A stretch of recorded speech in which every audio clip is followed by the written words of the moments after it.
Welcome back, boys. Today we're checking out Simon Dixon, the banking Ponzi scheme, Bitcoin CIA origins, and the trap of debt. I thought we would do something like different today instead of checking out like Nick Fuentes, because it's important to have like different perspectives on things and understand things from a different point of view or perspective. So I wanted to check out this one. But listen, this is really weird what I'm going to tell you now, right? So 99% of the people that come and see me look older than their photo. Okay. All right. You look younger than your photo. Yeah. You're an exception. I think you need to update your ex profile picture. I'm going to do it, yeah. Maybe the photo I take of you today, you can use that. Yeah. Elon Musk might send my data to Israel before I can do it, though. Okay, maybe you want to stay underground and just no, I'm out there. All right, okay. So I watched a video of yours recently about Venezuela. It's very good, by the way. I liked it. I liked it a lot because, yeah, unfortunately, there's a lot of people who are like, "Oh, MAGA, ooh, yeah, America, let's go." And you're just like, how much of this is just complete bot garbage? CIA, some guy in some CIA lab typing away, or how much of this is real? And I think it's a bit of both, actually. I think, unfortunately, I realize in this world there's a lot of really stupid people, and they just go with whatever. But you were breaking down the nuance of everything, and the reality is, it's never binary, and there's lots of gray zones, and there can be multiple truths at the same time. And I one of the things I find a lot on social media is like, oh, so you don't like this? Does that mean you support this? And it's like, it's this or that. And it's never that simple. And, you broke it down really well in that YouTube video that you did. And we'll come to that in a second. But I want to talk a little bit about Bitcoin Buster. No, what he said, it's sometimes people are kind of like cavemen, it's either this or that. They can never be nuanced, Yeah. All right. So you're a former banker. Yeah. Okay? I don't like bankers very much, but nor do I. you seem like a nice guy, and the fact that you're former sounds like a good thing. you woke up to what was going on, and then you got into Bitcoin, and you probably, I don't know, but probably a Bitcoin millionaire or whatever. It's done, good for you. And then by default, you're going to be captured into that ideology because it's done well for you, and you made a name for yourself. You're at the first Bitcoin conference and you're saying all these wonderful things about Bitcoin. You kind of have to keep saying nice things about Bitcoin. And where I'm coming from is I was very skeptical at the beginning. Then I kind of got bought in. I had Sefadina Moose on, the guy who wrote the Bitcoin Standard, and had Efrat Fenixon. She's all about Bitcoin, a few other people. And I was like, wow, Bitcoin's amazing. Then I looked into a little bit more, and I've got a theory, and then I'm going to shut up and I want to hear what you think. So this thing comes out of nowhere. There's a white paper by some NSA people, and they come out with this cryptocurrency thing, blockchain. A bunch of tech geeks and nerds, maybe you included, got into it very early. Slowly it got a little bit popularized. It got kind of like publicly shamed by the authorities, so everybody then got curious, what is this thing? And now it's kind of really getting bought in by a lot of people. People know about Coinbase. Even your granny's got a little bit of crypto. Maybe it was always designed to be like that. Because maybe if the government said, we're going to introduce a digital currency, we're going to make money out of nothing, and it's going to be programmable, everybody would have been shut up and, STFU. It's not going to happen. But if you do it in a way that, I don't know if you've heard of something called a cool curve, which is on a graph, bell-shaped curve, right at the far end, the leading edge. You don't want to be too far out because people just think you're not cool. You're just weird. But if you're just ahead of the herd, that's cool. You're in the cool curve. And then eventually that cool will be adopted by the main group of people, and then it'll go back down. And maybe that's what they did. They wanted it seeded, and they knew they were going to be running out of the fiat Ponzi scheme. They needed an alternative, and the alternative was very radical. So let's seed it slowly into society, get early adopters, make it a little bit fringe, then make it a bit like curiosity, then make it more generally acceptable. And now everybody knows about blockchain, everybody knows about crypto, everybody knows about CBDCs. And blockchain, Bitcoin, it's not private. You can see every transaction. There's no privacy there at all. There's not much anonymity either. All the places where you have to sell and buy it, you have to verify your data, your ID. If technology goes down, I mean, it's useless. You can't use it anymore. Well, I'm not a fan of crypto. I just feel like cash is anonymous. Gold and silver have always had real value. What is this crypto business and tokenizations and blockchains? Do you not think we've all been sold a crock of, Over to you. Okay. All right.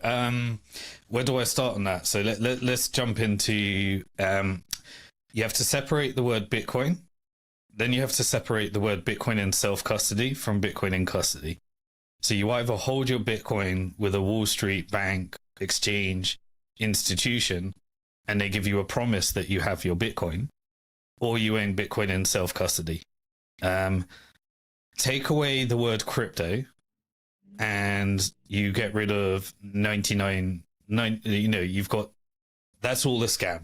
That's all a venture capital, fiat money printing, way of trying to steal your Bitcoin and turn the nation into a nation of degenerate gamblers under a centralized control by somebody that can program a bunch of money. So once you got rid of all of that, you're down to Bitcoin in self-custody, which is Bitcoin, money you can own, money you can spend, and money that has a fixed supply. It does those three things. You can own it outside the system. You can spend it without permission, but there will be a traceable record, which you can obfuscate, and nobody controls the money supply. That's the three things that Bitcoin does. Now, if you own it in custody, you then introduce counterparty risk, and you're just making someone else rich, and you haven't got the freedom that it promises you. If you convert it for some other type of shitcoin, then you've got a crypto scam that was created by somebody. It does a few things. Now, you said cash, gold, Bitcoin. Cash is awesome for privacy and transactions within national borders and in a face-to-face community manner. There is no better technology than cash for local spending. The biggest problem with it doesn't scale, because if you put a bag of cash and you've got millions and millions of dollars, it's going to be worth significantly less at the end of the year. And my father did exactly that. He didn't trust the system, and he put everything in cash. And by the time he passed away, that cash was worth nothing, but it was virtually everything to him at one stage in his life. Then you have gold. The problem with gold is that most people at scale cannot store gold, so they end up giving it to somebody else, and they end up with a paper receipt for gold. Or they hold it in custody with a very reputable custodian. They put it in Singapore, they put it in Switzerland, and when COVID comes, they can't get their gold because they issue additional paper receipts for gold that didn't exist, which created the banking system in the first place. However, if you can custody gold, or you are an elite that owns the custodian, then gold is the most awesome way of preserving your wealth over time and beating the fact that inflation is eat away your cash. Basically what you're saying, if it's not in your possession, it's not yours. If it's not possession, it's not yours.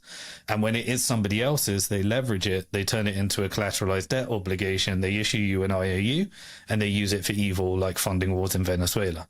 Even our money in the bank is like that now. Exactly. So money in a bank is the worst. Like it's the worst of everything. But it's all right. I don't have much money in the bank. Exactly. I mean, yeah, because I don't have much money. That was created by a bank, out of thin air. They issued you a promise, and it's backed by debt. So the only way you can create a bank account balance is by borrowing it, or you receive it from somebody and somebody else borrowed it. So that is the backbone of the entire debt-backed system that fuels all the wars and causes all the problems in the world. bank accounts are Ponzi schemes. Yep. You know, there's not enough when you borrow money into existence, it incurs an interest on top. Now imagine the first ever loan in the world. You said, in order to create £1,000, you have to borrow £1,000. How do I do that? I'll lend you £1,000. I'll go buy a house for you. I'll let you live in it. I'll give you a paper contract that says, if you don't, repay per this schedule, the house is mine. In the meantime, you can think it's yours until you paid me back. And you will need to pay double the value over time, and you will need to pay X amount of interest on this schedule. Where's the money to repay the interest? All right, that money doesn't exist. So I've got to go persuade somebody else to borrow the money into existence. You find as many people as you can, as many companies as you can, and the ultimate is just get the government to borrow it. And if they can borrow it, then just send them into war, borrow it, and now the money to pay the interest exists because somebody else borrowed it into existence. And so now you have to ever increase debt forever until the system breaks, and therefore you have a crisis in that country, and then you find a new currency to do the same thing. That is the British Empire and the American Empire since the formation of the Bank of England, and that's the problem with what we're experiencing today. So that's a bank account. So a bank account is a Ponzi scheme. Cash inflates away where you lose value and you can't store value, but you have great spending technology and privacy technology. Gold preserves your wealth as a store of value, but try going to the shop and, shaving off a bit of gold, and verifying that it's real, and auditing that when you have it in Singapore, you actually have it in Singapore. I've learned all these words now, like liquidity. So it's not liquid. Like, it's great at storing wealth, but liquid is something like, how quickly can you use it? How quickly can you just go out to the shops and buy a loaf of bread? You can't do that. Yeah, that's spendability. So, median, they call it a median of exchange. Yeah. Liquidity is your ability to convert it into cash. That's what I meant. I meant. Yeah. Thank you, sir. No worries. And so then you're left with Bitcoin. Well, what does Bitcoin do? And by the way, I'm a big fan of cash and gold.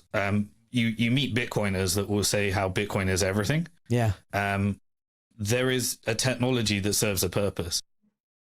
Gold has preserved and stored value for 5,000 years. And if you're incredibly wealthy and you have the ability to self-custody it, and you have a massive security system, and you have an infrastructure to service that, then gold is awesome. But you're still going to need some cash. And if you want to make international payments, you're now in the banking system.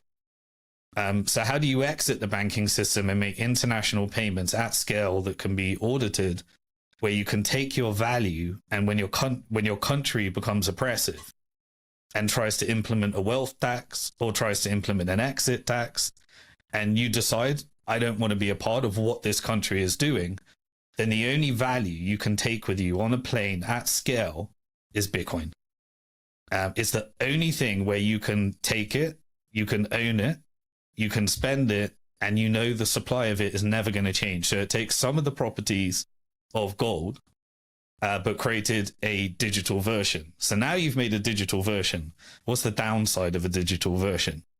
Well, the downside of a digital version is that there is an infrastructure that needs to be maintained. So it created the world's largest distributed supercomputer that exists globally, and anyone can contribute some computer power to that network.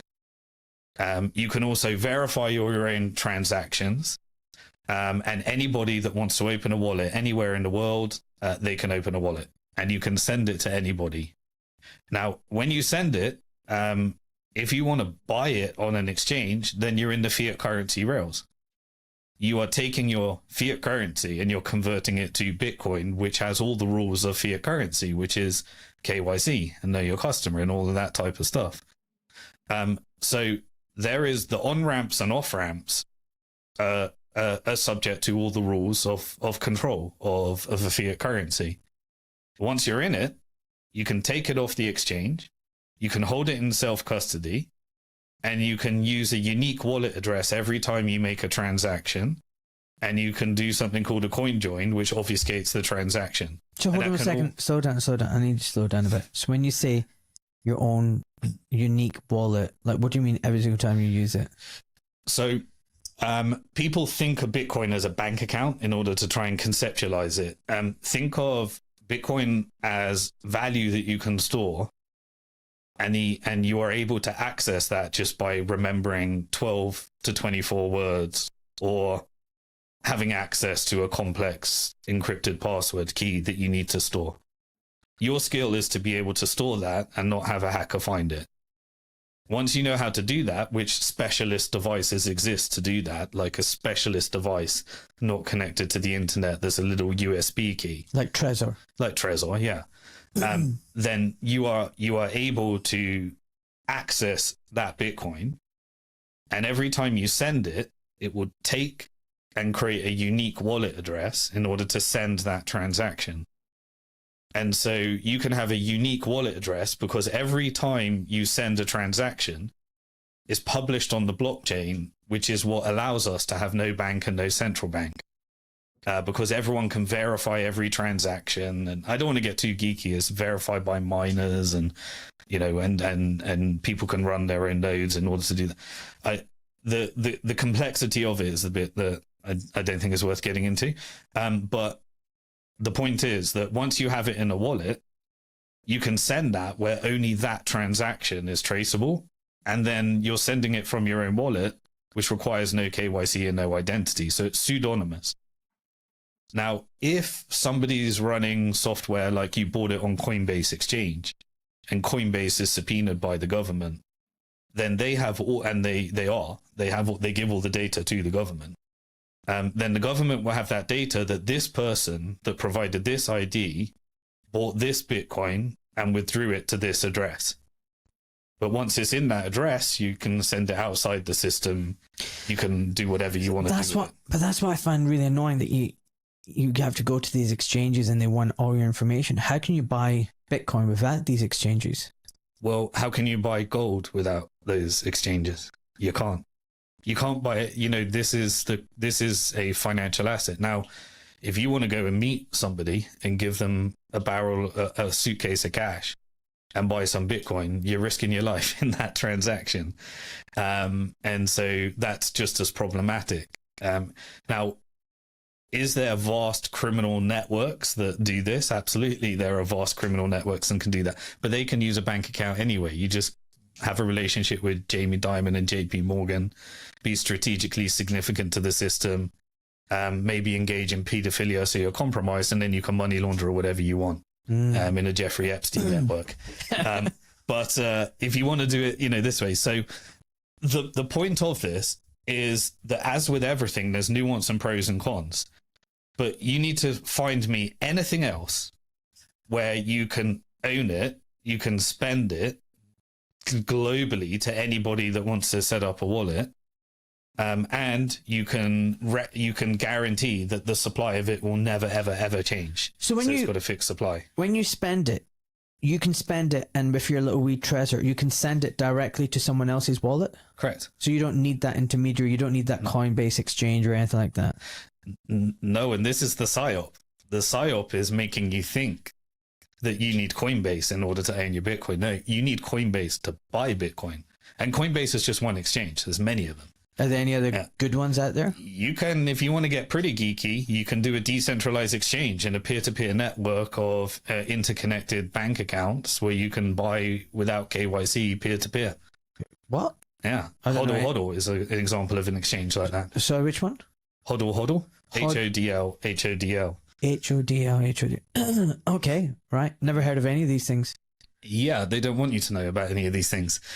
I'm not that very good at like Bitcoin and stuff. I'm learning about it, but when I was younger, I didn't even have money, but I bought a little. But I bought when it was like at the peak, so I lost money. I was like, I don't know, like 18 or 17 or something. So all this to say is, if you need your value to come with you wherever you go at scale, and this is the way I always like to think about this. Bitcoin, there is only ever going to be 21 million. 20 million of them in mined already. There's only another million to go in the next 100 years, beyond our lifetime. Next generation, 2140, they'll all be mined. And when people own Bitcoin, they should think about it as an intergenerational savings account, that one day each Bitcoin may be worth $10 million per Bitcoin. Yeah, I mean, from what I remember, you can like kind of lose them. You can't, like, the thing is, it's not, there's only going to be less and less of them, right? And I remember I was learning from like this like super crypto guy.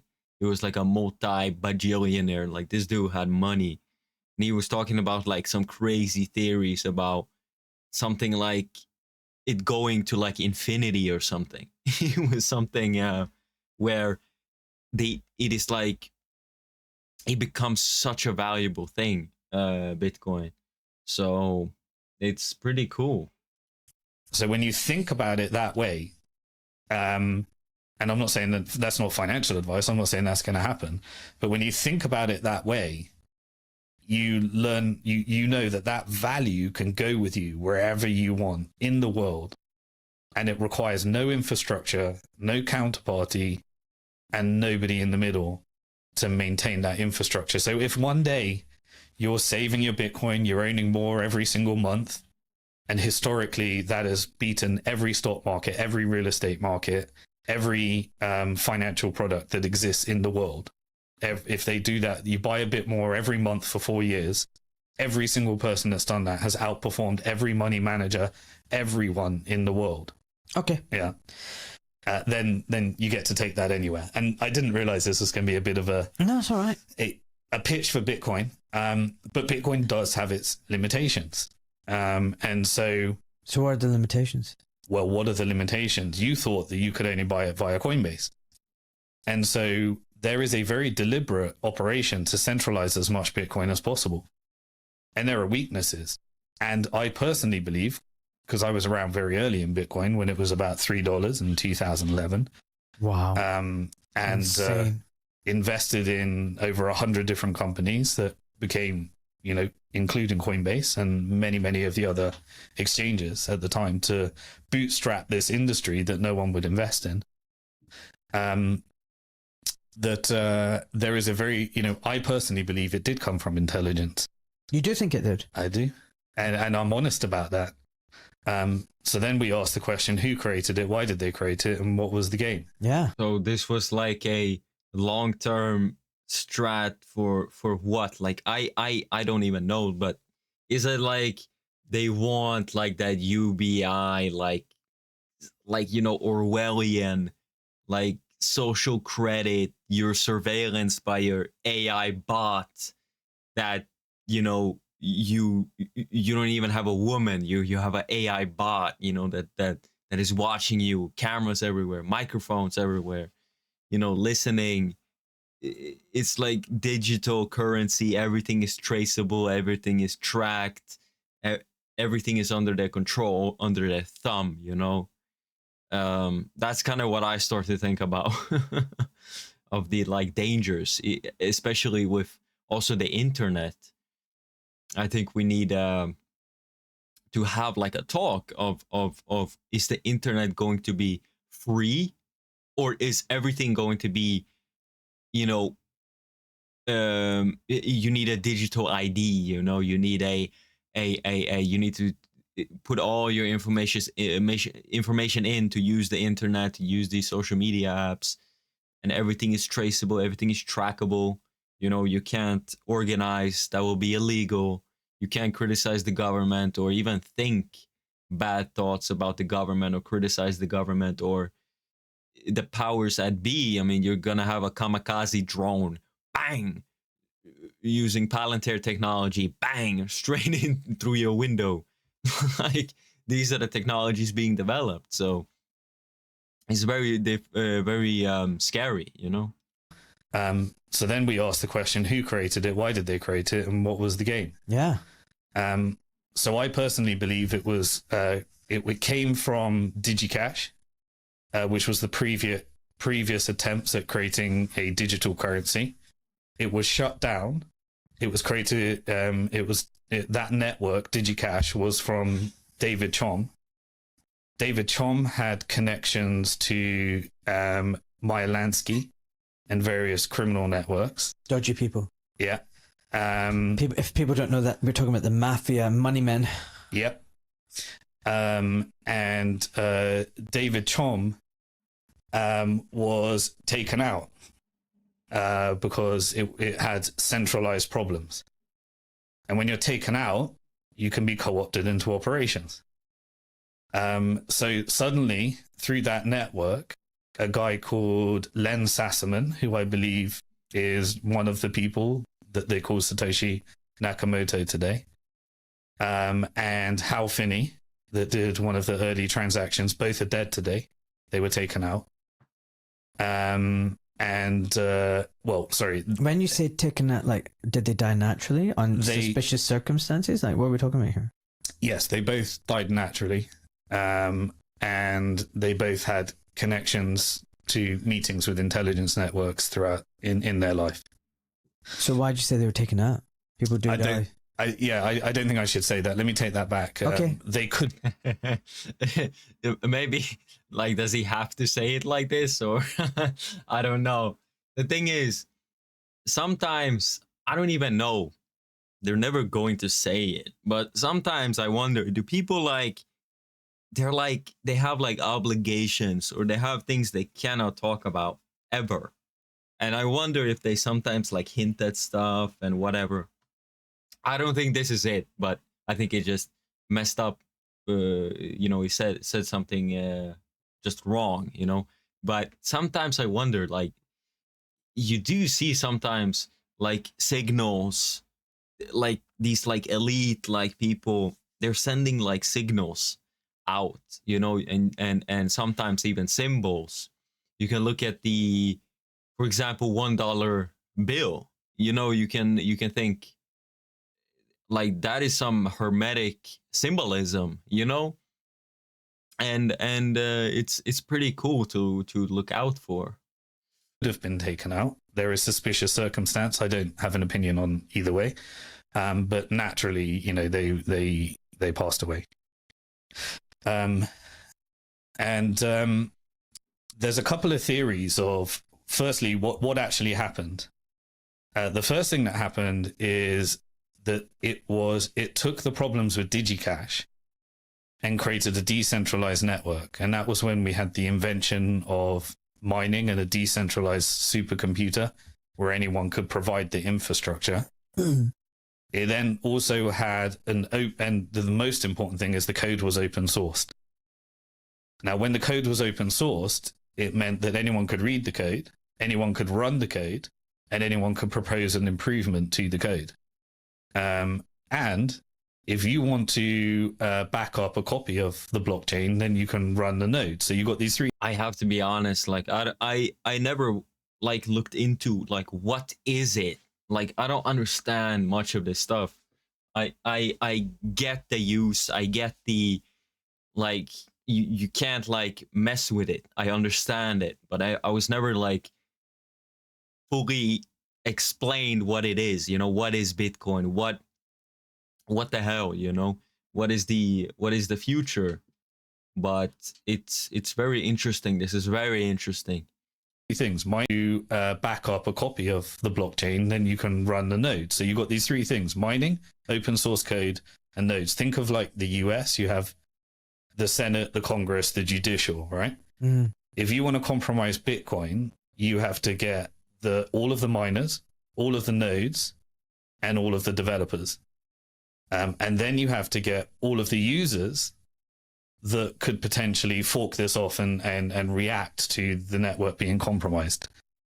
So with that structure, we created them, it was the most, and it still is today, the most decentralized thing that exists today, that is the hardest to co-opt. Now, that doesn't mean... Yeah, when I was learning a little bit about it, my teacher said, Bitcoin, I think it was Ethereum, and the other one, BNB. He said those are the only ones that matter. The rest are shit coins. He said that. the multi-millionaire, he said, though everything else is shit coins, it's garbage. But you know, I guess at the top, it is Bitcoin. Now, keep in mind my you know, memory, like it's this is from, you know, 5 years ago. So I don't know what Ethereum or BNB does, if it's cool or not. But you know, Bitcoin is apparently like the main one that matters. You know, that is the most important one here. That people don't do that. It's the hardest to co-opt. Now, that doesn't mean that people don't do that. So once you had that structure, the most important thing was the code became open source. Now, was it created with innovation that came from intelligence? Absolutely. Like cryptographic, SHA-256. These were all open source libraries that were created from NSA. And most of the innovation, in fact, every technological innovation, every technology we use today was normally created for killing people first. And then it was privatized. And then you suddenly come up with these companies like Apple, Google, and Tesla. But it was all the innovation was originally invented by government for killing people. Like the internet. Exactly. Like the internet, like GPS, like the personal computer. Everything that you see as a rock star in a garage that created a business. No, that was originally created by the government, by intelligence. And then privatized and handed over to an entrepreneur with a clown story of how they're the greatest in the world. I've talked about this so many times. I've talked about Bill Gates, Zuckerberg, Bezos. These are made men. Mm-hmm. These were not people who are just geniuses. Like even Elon Musk, that, you know, are super. I mean, they might be intelligent, but they're not the Tony Starks. They're people who are made men who have got intelligence, money seeded to them, lots of people behind them creating a technology or business or whatever, and then they're the front men, and they're given a lot of money to play the playboy and to give legitimacy to it and to keep the cover story going. And most importantly, there are two weapons that are fired at them. One is they need access to capital, which means they become subordinate to what I call the financial industrial complex. Yeah, I mean, I was gonna say it. It's good he goes into it. He's probably gonna talk about it. But the thing is, from what I see, is to reach a certain level of power or influence, you know, or wealth, you have to do things like go on the Epstein Island. You have to do like crazy weird shit, rituals, whatever it is they're doing. You have to do it. You have to get your hands dirty to be a part of a club. If you're not, you're going to be, what is it, blackballed? I think it was. Like, you're going to be pushed out. You're not going to have the support. You're not going to have the connects. You're not going to have kind of, the road is going to be closed for you. If you did the crazy stuff, if you did the weird stuff, the road would be open. You would be allowed in. And that's what I like about the internet. And I want to keep the internet free so that people can organically see what is the truth, and people who are not, you know, compromised, that don't go on no islands, you know, that don't do any weird stuff.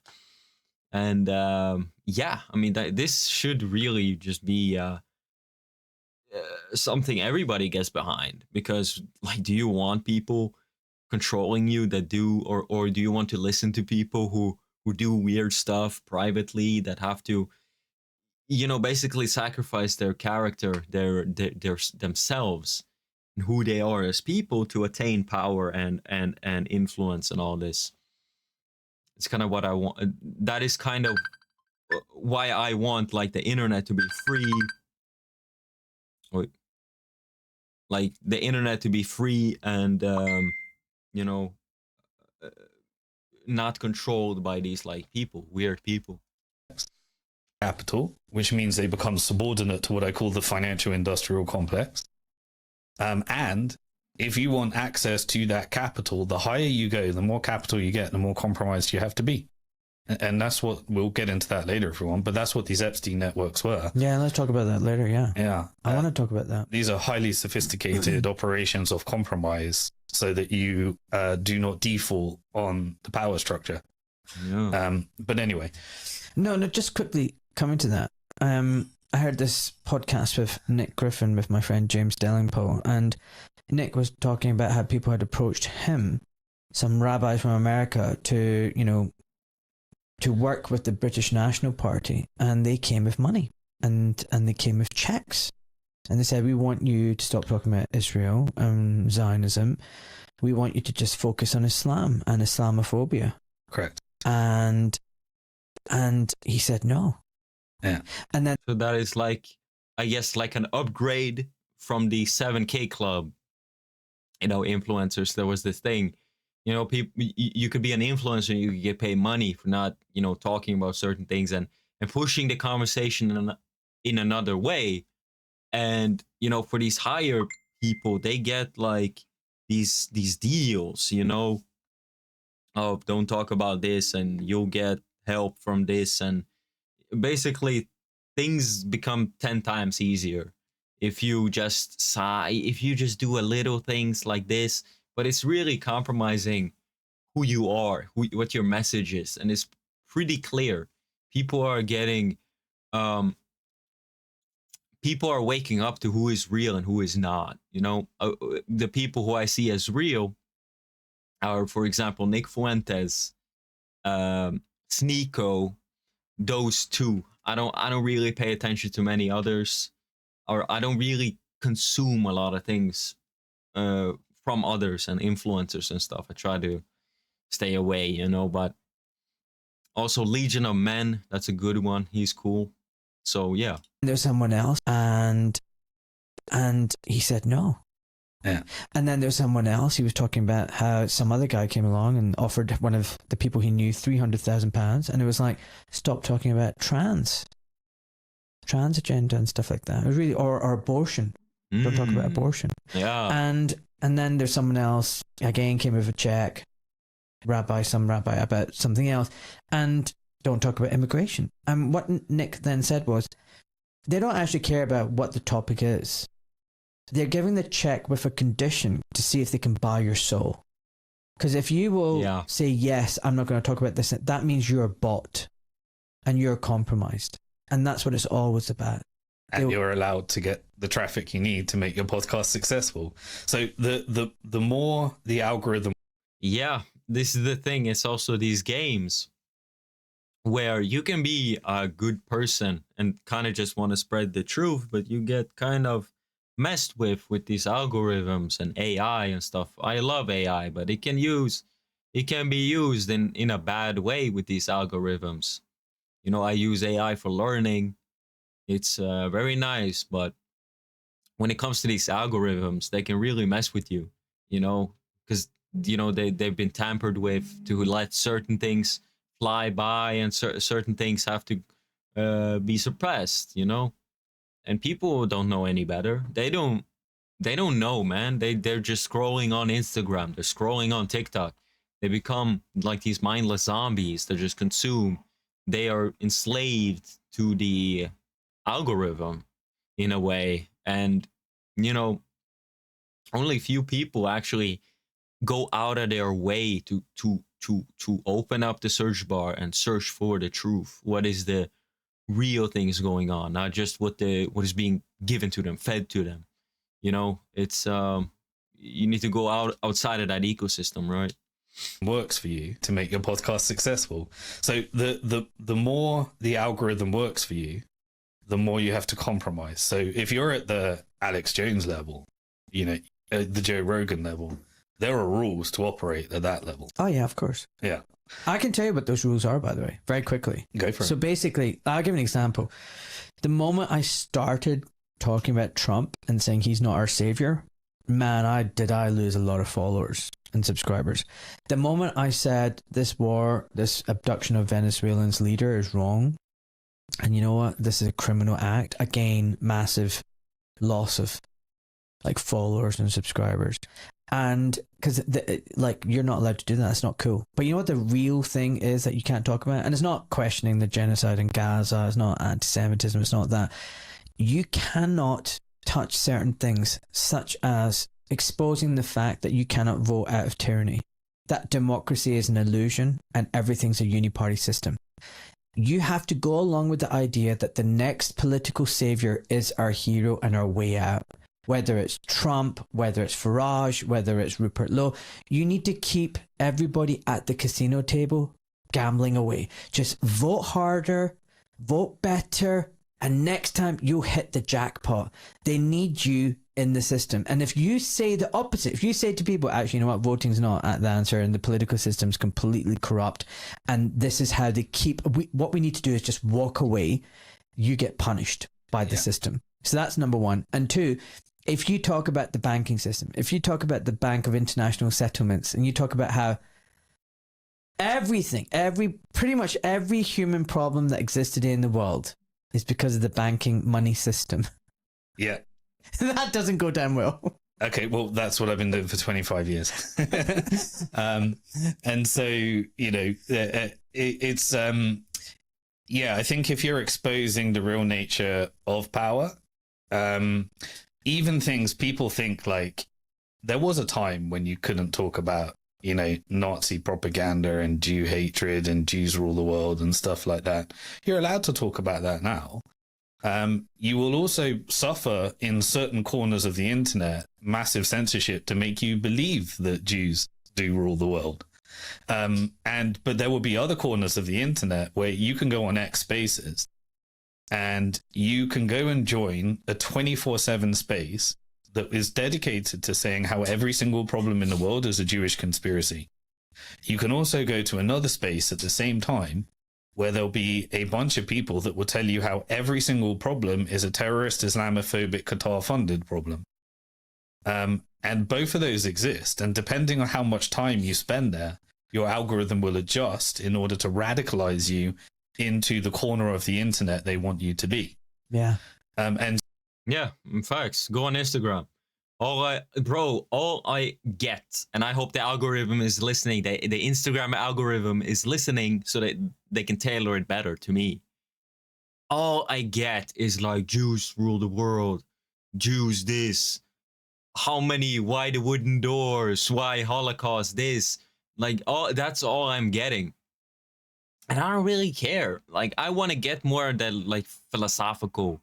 I want to get, you know, geopolitics. I want to get like money, how money works, why, policy. You know, I get some Epstein file leaks and stuff. Okay, cool. That's interesting to look at. But I don't know, man. I can feel it, that it's in, like it's trying to trap me in this like bubble of like retardation of Jews this, Jews that. But it's all focusing on the past. It's not focusing on the present and the future. And it's always just firing bad info at you. You have to go out of your way to, you know, look at the nuances, look at all the ways to look at things. No, man, I mean, even I got to read more books and everything, you know, I got to read more history. I have to understand why things have gotten like this or become like this. so we are being into the corner of the internet they want you to be. Yeah. And so we are being compartmentalized, and we'll get back to where we were with Bitcoin in the beginning, but we are being compartmentalized because the strategy of power has always been divide and conquer. Absolutely. And obfuscate real power. Put a politician there, and he's a battering ram for what he's just creating an acceptable narrative for what he was paid to do by the lobby. And if he doesn't do what he was paid to do by the lobby, it escalates up the power cycle. You know, suddenly you're a pedophile or something, or suddenly a bit of Jeffrey Epstein emails get leaked, but not everything, just a little bit of details, just to push you back on track to what you're meant to be doing. And so even the release of the files is still the same blackmail operation that's being weaponized right now, because the real truth isn't going to come out. You know, it's just they're just weaponizing the release and what are they doing? They're making you spend all of your time talking about every different angle of every different thing, and it becomes a Jerry Springer show. So it's the same trap. Yeah, I mean, even you know, in politics, it's always, oh, it's this, oh, it's that, oh, look at this Epstein leak, look at this. I'm like, shut, like, let's look at that. Let's look at what is happening. Like, it's always the quiet moves. It is always the thing nobody looks at that is the most interesting and most important thing. The thing that is, where there's fireworks around it and a bunch of, lights and focus on, that's always the thing they want you to look at. It's pretty clear how, sure, the like, all this like Jew stuff, it's interesting and you have to learn about it, true, but what is the end goal? Like, what is the end goal of this all? Like, this is what you have to think about. Okay, so all this like a dollar getting destroyed, inflation, you becoming a debt slave forever. Like, what is the goal? The goal is, I guess, I don't even know, like, is it for you to be like a slave that is surveillanced? Every little minute fucking detail is being tracked and being looked at, microphone picking up what you're saying, this like complete absolute control over you.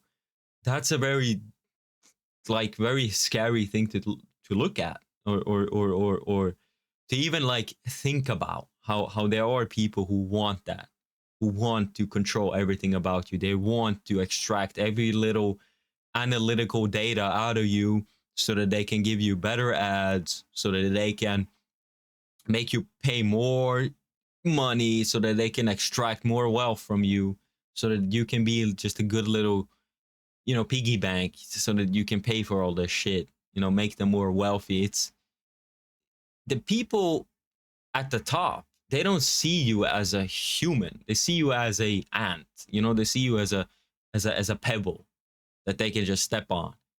This is the thing.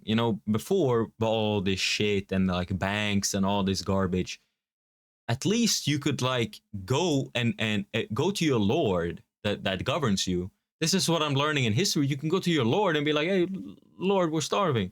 Do something. And you can hold them accountable. But now, who are you supposed to look at and kind of be like, what have you done? Everything is, bro, the entire system, it's so gargantuan. You can't blame the bureaucracy, or you can, but who owns the bureaucracy? Who controls the bureaucracy? It's everybody in it that plays a part. It's the system that is weird. And yeah, we really need to kind of go back to basics. Go instead of paying for that trash bread that is filled with like chemicals and garbage, go to your baker, create a relationship with them, make them wealthy instead of like the super elite that don't give a fuck about you. They give you garbage meat. They give you fake meat, fucking 3D printed meat. they give you bugs, bug sandwich. They feed you garbage. They give you garbage products. It's time to kind of go back and create that community again. You get out the cities, make that's kind of what I was thinking about was, kind of making human life more human again. Less systems, less screens, less bureaucracy, less this, less that. Create more human relationships that can be, the money could be, I guess, Bitcoin. I don't know. I'm learning about it. That could be like the thing that can be traded, but ultimately, like human interaction is more necessary now than ever, because people are so like lonely, and they're so alone that they do get captured by these algorithms, by these systems. And to break them out, you have to have people like me in person, and others in person, showing people that not everything is this thing. And we all know, like, I can't do shit about it. Nobody watching this can do a shit about it. We have to do what we can with our own hands and create like a community, a system that is something new, right? That isn't controlled by these like pedo weirdo people. And what he says, what Simon Dixon says, I really like it. He says, you know, have control over your own assets, have control over, because that is the real like voting. You know, you think you fucking vote for the state provided fucking booth, and you sign your little paper, you give your little vote, and you think that's gonna change shit? No, it's always the money that controls everything. So you vote with your money. So if everybody woke up to this, they'd be like, yeah, I'm not putting my money in this bank. I'm not putting my money in this garbage. I'm putting my money with, I'm giving it to the baker so that he can make better bread for everybody. I'm giving it to the butcher so that he can expand and feed people. Like this is I don't even know, man. It's very interesting. And yeah, it's crazy. It's so much to learn about. And it becomes a Jerry Springer show. So it's the same trap or that they created, you know, the distraction campaigns and sports and everything in the first place, because they want you debating that, and they will put you in a corner of the internet, and they will create a new tool. And at the moment, the new tool is freedom of speech, but not freedom of reach. Absolutely. Say exactly what you think, because we're building your AI algorithm and your social credit score. And we will be deciding what to do with you later, but we need you to speak what you actually think. That's the new tool. It's not censorship. It's not oppression of speech. The thing is, I don't know. Like, you can say what you want, you won't get reach. You know, it's funny how it's always like the kind of more or like less important things that for my channel gets a little reach. Of course, I'm so small, like nobody knows. But the thing is, it's always like these things where it doesn't really matter much. It's creating more division, or it's like maybe like a funny thing that doesn't really matter. But it's these things that truly like help to understand the kind of broader holistic view of kind of the situation, you know, not just like a specially tailored distraction in a way. Politics, as I see it, it's just theater, you know. Like, I think all this like Nick Fuentes stuff, it's cool to look at, but I don't know, man. It's yeah, it's, I don't know where I'm going with this. But it's have to look at like the kind of whole situation. That politics isn't everything. It's just the one thing you can learn. Right? It's data, because that's the new agenda. Which brings us nicely back to like the Bitcoin side. So why would intelligence create it? So firstly, the key thing is that they open sourced it, which meant that at that moment, the project can be utilized by anyone that wants to self-custody. A bit like when the British Empire created all these islands, they wanted those islands to exist as tax havens, so that they can escape when they want to escape.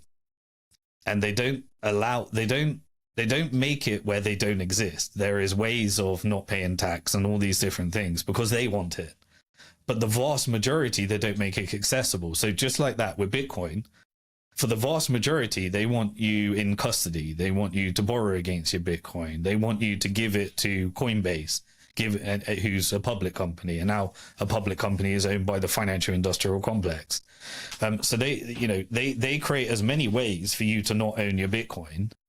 But they want Bitcoin in self-custody because it's their escape valve, just like gold, islands, and Bitcoin in self-custody, and some cash.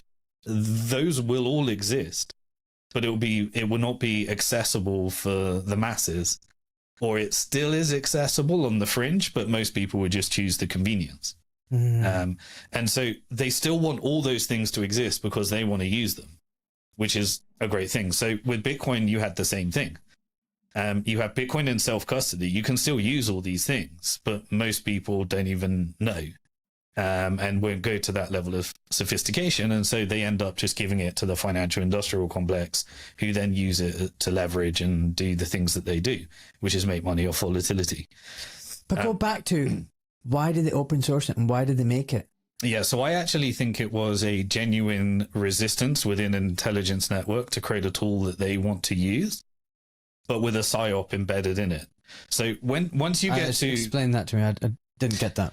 Well, so they created a tool that they want to use, which is the ability to own your own money and escape, to send your own money, and to have a monetary policy that will never change, so it's resistant to anything a central banker does.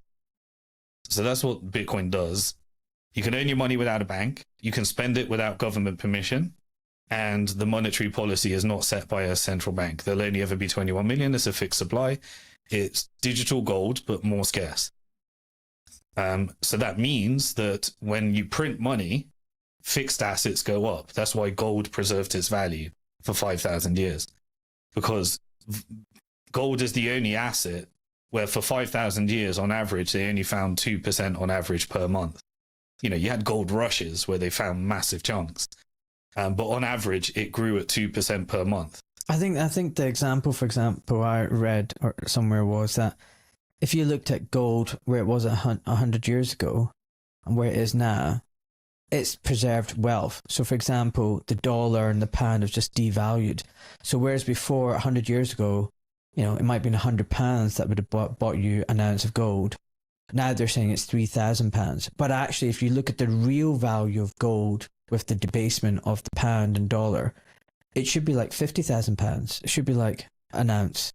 Yeah. Like that's the money supply, and it's deliberately being suppressed. So even now when people say, oh my God, the gold is going up so much.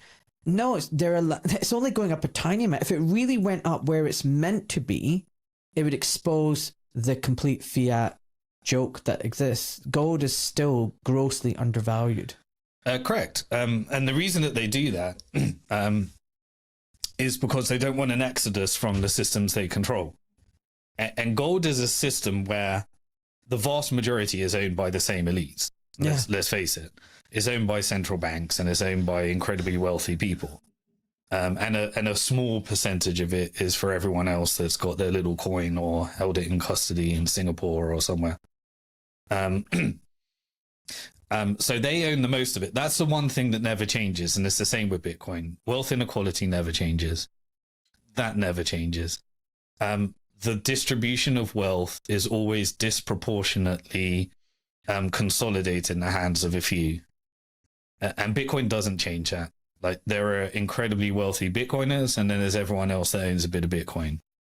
And that's the same with gold. And that's the same with everything, because that's a human psychology thing, market manipulation thing, all sorts of stuff that's involved in that. There's never been anything that changes that, apart from an ideological communist belief, maybe. Do you think also, like, tell me if I'm wrong, right? I think an element of it is there are some really hardworking entrepreneurial people, really work hard, build a business. Someone comes along, gives them 100 million for it. They've made money. That's there'll be someone who's smart like you who saw some potential in Bitcoin, invested early, not very much money, and now suddenly it's worth a lot. I mean, you've not done anything criminal, you've not done anything wrong, you've never taken advantage of anybody. You're just smart, you know, lucky, at the right place at the right time. So there's some people who get rich that way. Is it fair to also say, though, that it's also very easy to make money when you have money? And also a lot of money is made through corrupt means, because you have the money, you buy influence, you write the legislation, you write the policies, you pay for the contractors, you can grease the wheels, and because you're ruthless, because you're not like most of the people, you're maybe a bit of a psychopath. You don't mind treading on other people and walking all over them if it means that you're going to make money. And there's that ruthless desire to make money. And someone sat opposite me, Mike Driver, he said he did lots of business with billionaires, and he said they're not like other human beings. They're cold. They, like, you know, if you got 100 million tomorrow, what would you do? I'd be like, man, I'm retired. I'd be like having a freaking great time in some farm somewhere. He went, yeah, you just retire and live your life and be happy. He's not a billionaire. Billionaire isn't happy until they own everything. Okay. I think there's everything you just said is true. Yeah, you have to think about it. You are like a certain type of person. You know, there is a point where it's like, what are you doing? This is just a massive like ego game of like, damn, that dude has a slightly bigger yacht than me. I gotta make more money. I gotta screw over more people. Like is that how they think? Because it seems like it. You know, these people, they'll never have enough. Like the thing is, they don't have any control over their like human, like nature, desire, envy. You know, like these people, they're just, money is the only thing that matters to them. They will never, you know, pet a cat or hold a baby and just be content. They'll be happy. They'll never, you know, they'll never walk, you know, down nature and just enjoy the breeze and the fluttering leaves. Like these people, they're on a completely like different, like mental. Like these people, I don't even know, man. It's I mean, I've never met a billionaire, but you can kind of guess how they operate. You have to be this type of monster in a way. With the exception that it's a bit more sinister than that. What? Whoa. It's more systemic. What do you mean? Wealth is created where you are forced into the very same actions that make you that person. So I'll give you an example. You start as somebody that has a good idea and you think, I want to create this, and it requires investment. So then you go to a bunch of your friends and your family and you say, oh man, am I really going to get my mom to invest in this? You know, I don't want to put the life savings of, I feel guilty if this all goes wrong, I'm going to ruin my mom's life. And so you try and find a few people that you think could put some money in and give you some investment, and you give them some shares in your company. Okay. So now they have a stake in what you do. You have to change what you do in order to meet the desire of those that you secured funding from. Then maybe you create something great and they're all happy. And they say, right, we need more capital. So we need to compete with those that have massive capital. How am I going to compete with them? So now you're in the venture capital Silicon Valley game. And so now you're going out to institutional investors and you're trying to make your company into a product that they can purchase. And then you realize, okay, there's all these different things that I have to do. So I have to get much, much better with my accounting and financial reporting. They're going to ask me, what if you die? So now I need a board and a team. They're going to ask all these different things. And so suddenly you turn yourself into a company that can secure Silicon Valley funding or venture capital funding. So now your mission is very different and you answer to many different people. Now what do? Now you really succeed. Like, let's say you're really succeeding. Then the venture capitalists have significant rights over what you do. And in order to get the next gateway drug, they need you to take on some debt. And so what they'll say to you, what assets do you have? And if you've got assets, they'll say, right, why don't you put those assets in JP Morgan in custody, those shares, and then we'll issue you a loan against it so you don't need to sell more shares. And so, okay, all right, I'll put a chunk of my shares and a chunk of my assets over there, and they'll lend me a bunch of money. Now, by the way, at this point, I feel like someone's got me by the balls. You've got it. So now you're owned by the early investors. Yeah. But they were dumb and didn't have much rights. They didn't put the devil's contract in place. Yeah. But now you're owned by the venture capitalists, and they made it where they squeeze all the early investors. They've got superior rights because they're sophisticated and they put the lawyers to it.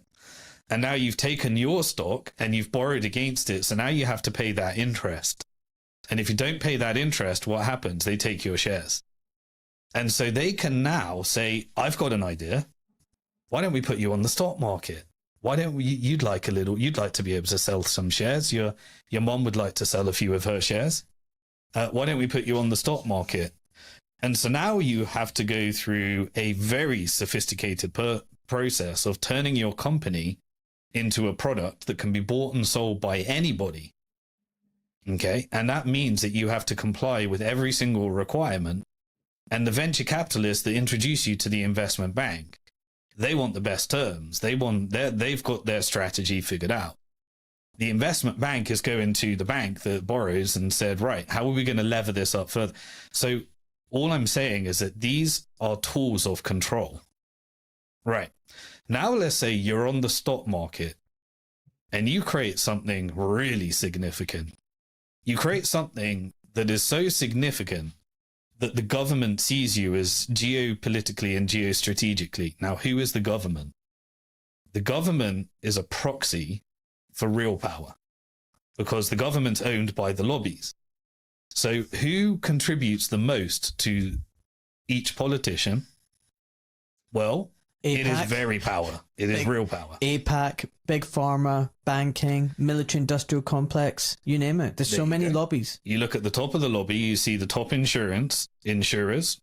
Why are they so high? Because they're managing a whole benefit system and put it into the asset managers. You've got military industrial complex, financial industrial complex, the technical industrial complex, big pharma. All right, so those are all the people that are paying for all the education system, all of the governments. And you know that financial industrial complex? They also own the Federal Reserve. They're the shareholders in the Fed. What is the Fed? The Fed is a shareholder in the Bank for International Settlements. What's the Bank for International Settlements? It's the central bank of central banks. So they create the policy that allows the banks to print the money. Now, when they printed the money, what did they do with that money? Well, Silicon Valley said, hey, by the way, I want to create this venture capital fund. Can I borrow at the lowest interest possible and invest in high growth equity? So they're in debt. The venture capitalists are also in debt. They look like these mega gazillionaires. The entrepreneurs look like these mega bazillionaires. But they're all, when you go through the cycle, they are all wrapped and entangled into the financial industrial complex. Now, who are the financial industrial complex? It's a network of banks that create the dollar, investment banks that create the stocks and bonds, venture capitalists that that turn every company into a product of this system, and then private equity that leverages and makes it where they can control your company. So if they crash the share price, your personal wealth means that your stocks get margin called, which means they take your stocks because you can't pay your debt. And so now what do? They create a way of manipulating that share price called a derivative. I know. And so now you've got this whole complex that is a mechanism for subordination. Now, what do you need to do when you're getting real high level now? Real high level. You need Pentagon budget. You need the money printing of the government. You know, you need, how do you get that? Well, that's all distributed via the military industrial complex. Who does the military industrial complex? Well, they control the deep state. What's the deep state? That's the CIA, that's Mossad, that's MI6. That's the covert wars and operations. That's the blackmail rings. That's the human trafficking, sex trafficking, weapons trafficking, drugs trafficking, Black Sea, you know, all of the operations that we think are created by these massive cartels that are actually co-opted into this private network that controls the government. Or Ahmed al-Balani. Yeah, it's all made by the deep industrial military intelligence apparatus. Okay. Now, what else do they do? So they get to, and we're going to bring all this back, but I think we're going on a natural path. Yeah, try and remember how to get back. It's good. Just keep going. Yeah. So now you've got these banks that create money. Now, they need to turn every person into a product. How do they do that? Student loans, credit cards, mortgages. So you need to buy into a system where wages, what was it, 50-year mortgage? Like, this is insane.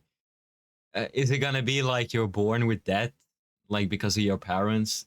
You know, when was it that bankruptcy was invented? Like who made that? That was they say, or my historian says, that was one of the greatest things to ever have happened to humans, was the invention of bankruptcy. But it seems like that, like, bro, aren't we going directly towards like your child is going to be born with all of your debts and all this? It's insane what is happening. Buy into a system where wages don't catch up with the amount of money printing. What this means is that if they keep printing money, it creates inflation. And in order to get out of that inflation, you can't just save your cash because your cash is being debased. Yeah. You need to speculate with it. You need to beat inflation. How are you going to beat inflation? I struggled with this all my life, by the way. Yeah. What you've just described. Carry on. Yeah. So everyone's saying, how do I beat inflation? Okay, well, one way to do that is to get a good job. How do I get a good job? Okay, I go do some education. Now I've got to take on student loan. I supplement it through credit cards. And immediately after that, you're keeping up with the Joneses. And so you're like, right, I've got a really good job now. Now I've got this job, I can buy a house. And so now you become a permanent product of the bank. And if you leverage up enough, and this is the leverage, you may be able to beat that inflation. And so people use their house as a piggy bank. And what do as they start to pay off their mortgage? They start to get closer and closer to owning their house, closer and closer over 20 years, 30 years, 40 years, depending on what they did. And then you borrow against it again, and they offer you lower rates at a 50-year mortgage or various other things. So you become a permanent product, right? So who are the people that actually get to beat inflation? Well, they're the ones that are climbing up the network. They're the compromised ones. Why? What do they get? Bingo. What do they get? They get 0% money. The most corrupt money in the world is quantitative easing, right? You get the government, you essentially get the banks to buy the government's debt, and then central banks put it on their balance sheet.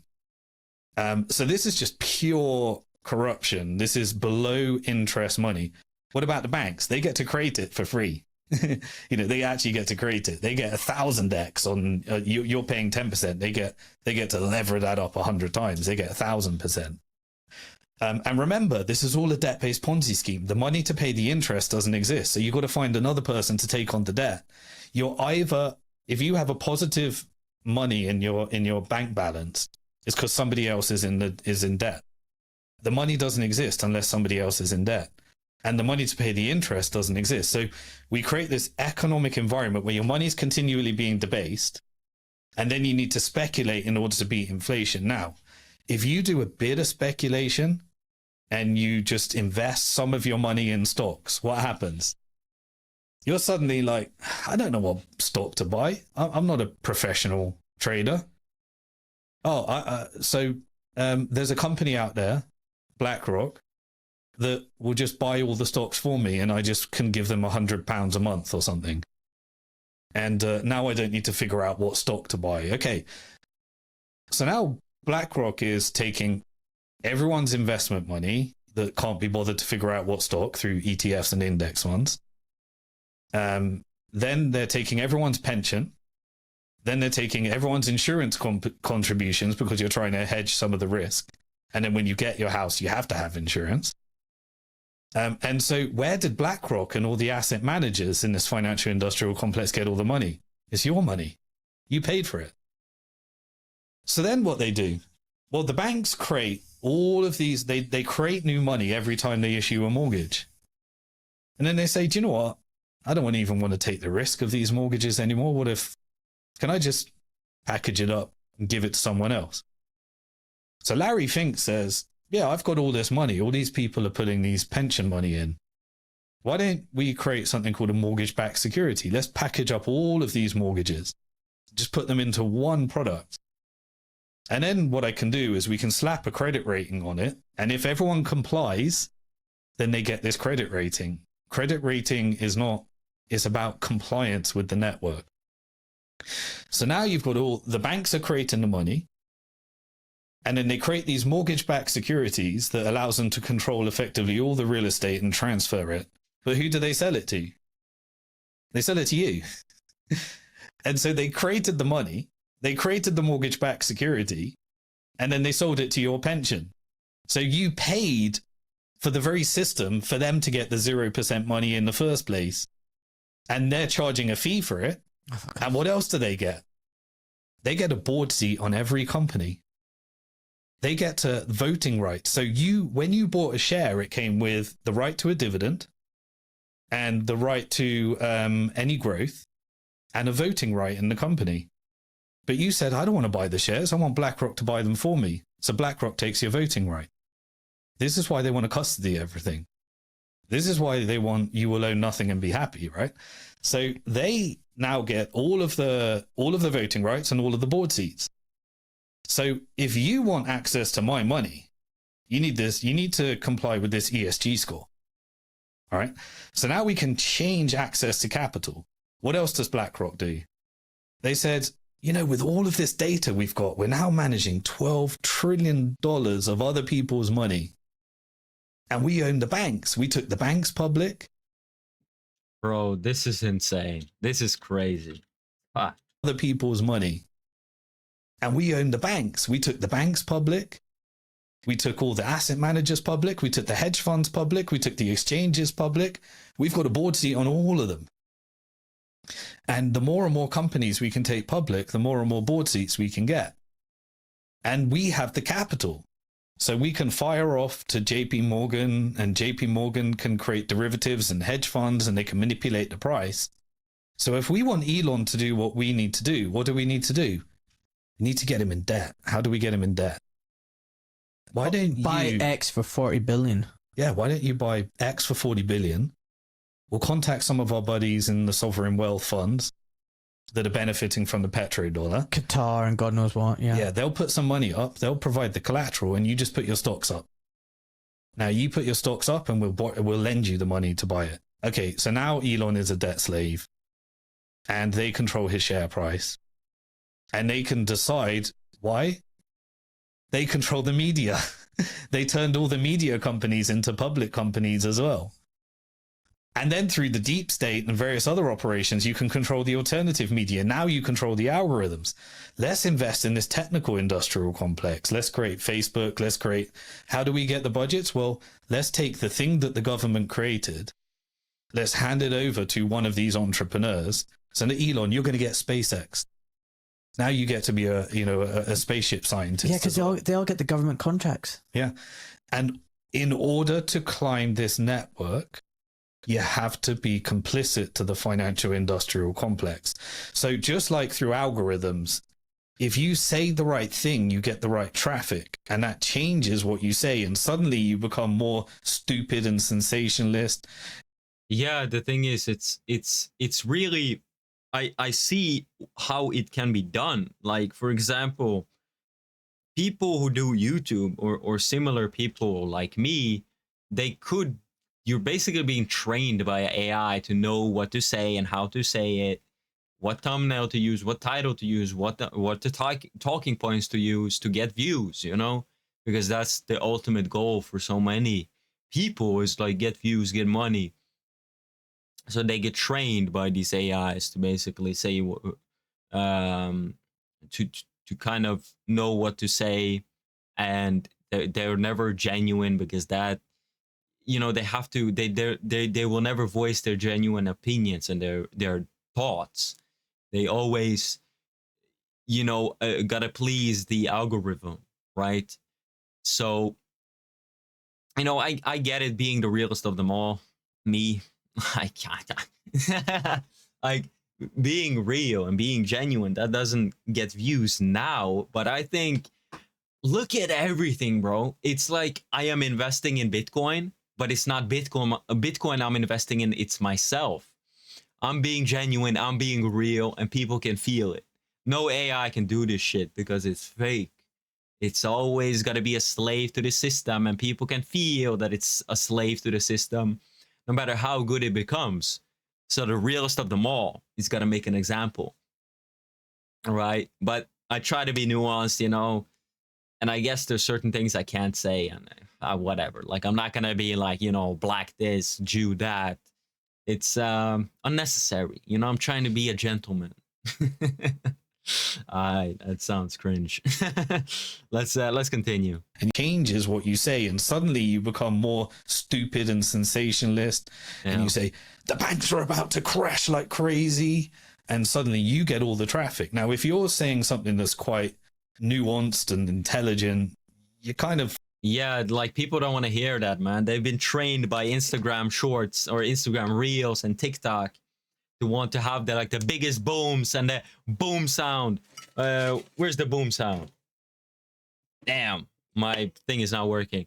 Like, bah, boom. Like, that's what they've been trained on. So they need to hear their politics like, rah, boom, bang, bang. And it's never like, okay, guys, slow and steady. Like, I'm going to explain the situation to you calmly. Like, people aren't used to that. They think that, like, this is what they don't like, man. It's always the kind of older people that watch me, or kind of like more quiet, like recluse people. They view the truth. It's always the people, the herd, that gets like drawn to, you know, the fireworks, the big sounds, the noise. And it's interesting to look at, but you gotta, you know, look past it and see the bigger picture. You know, the moon is behind it. You know, the stars are behind it. It's you have to remember it, and gotta remember the truth, the bigger picture. And it's very difficult to have like this big holistic view on everything. Now, if you're saying banks are about to crash like crazy, and suddenly you get all the traffic. Now, if you're saying something that's quite nuanced and intelligent, you're kind of falling down the algorithm. Yeah. And so they're able to do this. So you got to think about this whole thing as one massive control grid. Yeah. And so you think he's evil. Well, no, what happens next when you're Elon? Well, you get a knock on the door from Jeffrey Epstein and they take a photo with you. Ooh. And if you just happen to be psychopathic and addicted to drugs and all sorts of shit, that you're ridiculous enough or psychopathic or twisted enough to have sex with an underage girl, then you're allowed to climb up the network further. Yeah. That's what I said, man. This is the thing. Like, I've, you know, I already know this stuff. Of course, that's how it is. It's you have to be like one of these like twisted people to climb up. Like that's kind of like the thing. So yeah, anyway, boys, everything I've said with the algorithm, I hope my two viewers enjoyed today's episode. I'm probably going to watch the part 2 of this. It was a very, very interesting conversation, you know, and I think more people need to know about it, even if it is just 2 or 3 people. Maybe the algorithm is going to be nice. I don't know. But yeah, anyway, boys, if you guys enjoyed this one, please like and subscribe and leave a comment. It helps the algorithm. So yeah, leave a positive comment or just your thoughts, what you think about it. This is crazy, I know. So yeah, I catch you boys on the next one. Take care of yourself, as always.